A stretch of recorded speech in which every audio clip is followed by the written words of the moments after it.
સ્વાગત છે। હું છું રેખા માલકાની અને જોઈએ આજના સમાચાર। મોડાસાના ગોકુલનાથજી મંદિરમાં શ્રી કૃષ્ણ જન્મોત્સવ ખૂબ ધૂમધામથી મનાવવામાં આવ્યો।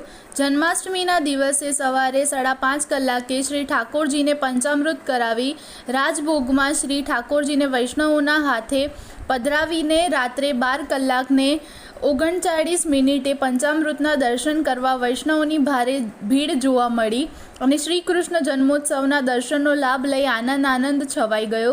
બીજા દિવસે સવારે 9 વાગે ઠાકોરજીને પાલણામાં બિરાજમાન કરવામાં આવ્યા ત્યારે વૈષ્ણવો દ્વારા લાડુ, મઠરી, જલેબી, સેવૈયા ઉછાળી નંદ ઉત્સવનો ભરપૂર આનંદ લીધો।